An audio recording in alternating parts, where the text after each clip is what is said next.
عزیزان، خیلی خوشحالم که دوباره در خدمتتونم. رسیدیم به اون جایی که خصوصیات عدد کیهانی رو تعریف میکردیم. رسیدیم به عدد کیهانی 2. اول من یه دفعه دیگه محاسبه عدد کیهانی رو توضیح بدم. عدد کیهانی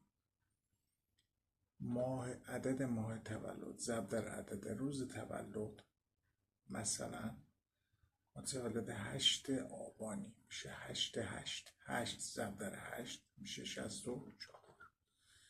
اینو از عدد کل سال 365 کم میکنی 64. 365 منهای 64.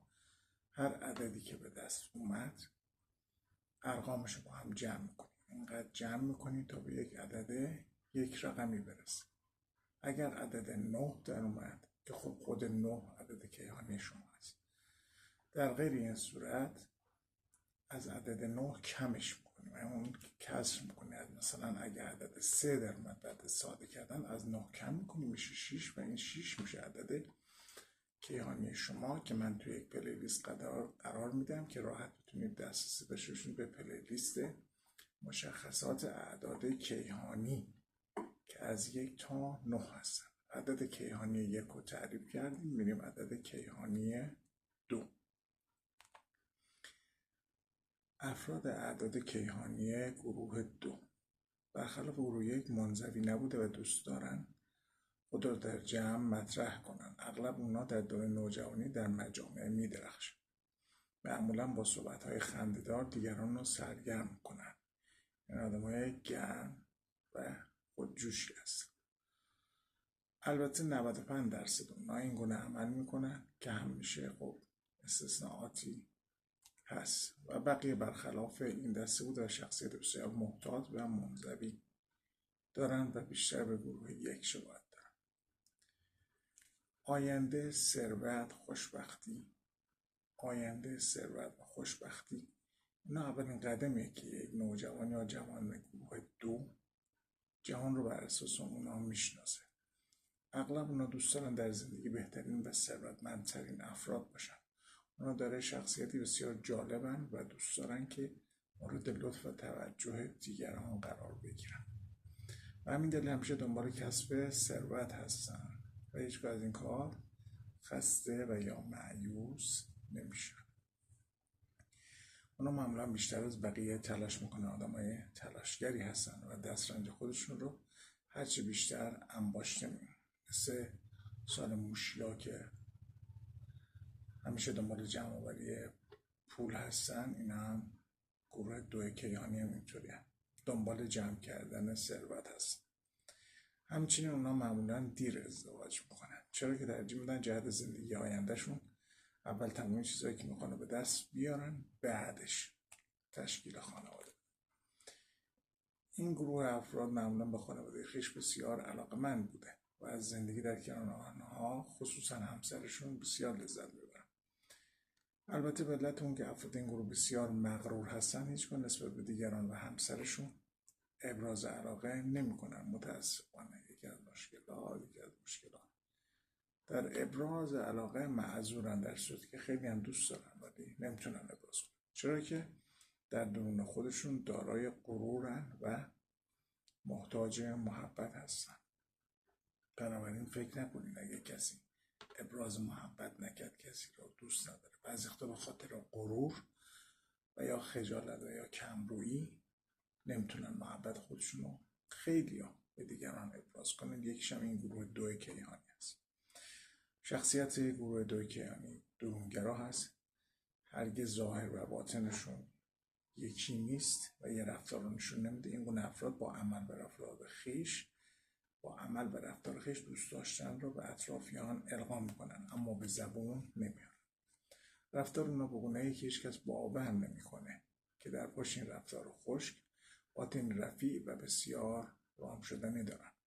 اونا با شنیدن یک کلمه عاشقانه و یا مورد علاقه به سوی دیگری جذب میشه. اغلب افراد این گروه به بیماری‌های عفونی، متأسفانه این گفته اغلب، بعضی افراد این گروه به بیماری‌های عفونی همانند عفونت ریه، معده، روده، بینی و حتی لثه ها مبتلا میشن. همچنین ممکن اونا به درد دندان و بیماری های دیگر لثه نیز دچار بشن. شما میتونید اغلب این افراد رو در دندان پزشکی ها مشاهده کنید. یکی از دردهای اینا در دهان و لثه هست. حالا البته راهش هم گفته، اونی که در آورده، هر کی درد داده درمانش هم داره. حالا برای درمان این گروه 2 که تو دندان پزشکی ها هستن، برای درمان چون افراد این گروه جهت جلوگیری از ابتلا به بیماری های فوق، اونایی که نام بردیم، باید از میوه های مرکب و یا مرکبات بیشتر استفاده کنن، چرا که برای اونا بسیار مفیده. همچنین پودر زیره، بادون، زردآلوی نارس بیشتر مصرف کنن تا این نوع بیماری ها را از خود دور کرده و همیشه سلامت باشن. بیماری ها کدوم بودن؟ بیماری های عفونی مثل عفونت ریه، معده، روده بینی و بیماری های دهان و دندان. و برای ابتلا از اینکه به این بیماری ها مبتلا نشن چی بود؟ مرکبات، پودر زیره، بادون و زردآلوی نارس بیشتر مصرف کنن تا این بیماری ها رو از خود دور کنن و همیشه سلامت باشن. البته همراه داشتن سنگ ها، میدونی که سنگ ها داره انرژی هایی هستن مثل اعداد، اون جداولی که بهشون خواهیم رسید اشاره داشتم. سنگ ها نیز داره انرژی هایی هستن که به درد میخورن و در درمان بیماری ها استفاده دارن. برای این گروه که 2 کیهانی به همراه داشتن سنگ چشم گربه‌ای و یا عقیق قرمز، سنگ چشم گربه‌ای یا عقیق قرمز، سنگ فروشی ها یا انگشتر فروشی ها که برید سنگ چشم گربه‌ای میدونن چیه و یا عقیق قرمز برای سلامتی و موفق بودن در کارهایشان بسیار مفیده. پس از چه سنگ های استفاده کنن در گردنبند یا انگشتر یا دستبند؟ عقیق قرمز یا سنگ چشم گربه‌ای. حالا از مواد طبیعی چه چیزا براشون خوبه؟ مثلا چوب یا فلزات. چوب کلا چوب، هر چوب سفید، چوب نارون، هر چوبی در دسترس هست، همین چوبایی که در پنجره قدیمی می‌سوختن، چوب درختان و فلز مس با ارتعاشات این گروه که گروه 2 کیهانی باشن بسیار هماهنگی دارن. بنابراین اونا میتونن بیشتر اجناس خویش رو از این 2 نوع جنس تهیه کنن. حالا چه رنگ ها؟ میدونید که رنگ های هم همونجور که اول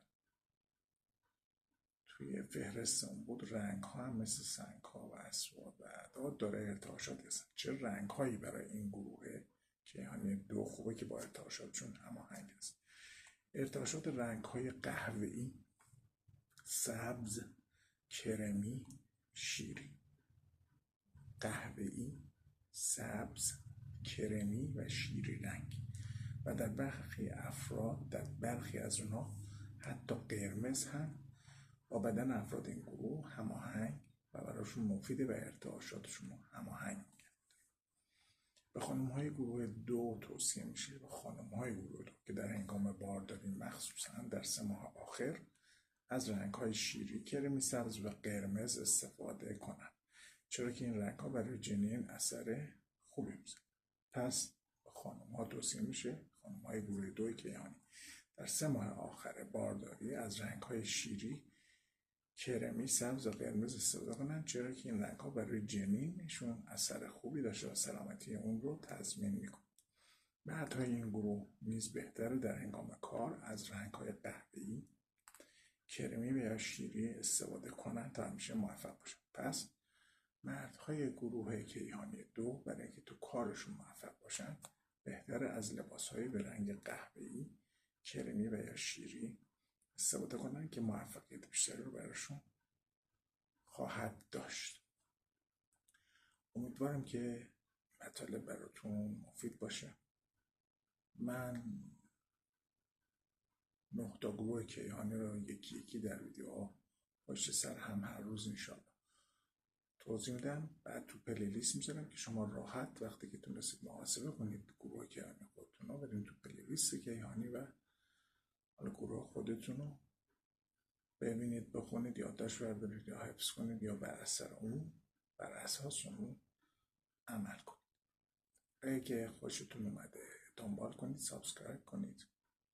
اگه که سوالی زودتر هست یا لایک بذارید، اگه خوشتون اومد کامنت هم بذارید. برای یک دفعه دیگه هم بگم، برای اعداد مفرد اگه دوست دارید که عدد شانستون و عدد مفردتون که چه روزهایی در ماه رو موفق هستید، بایستی که اسمتون رو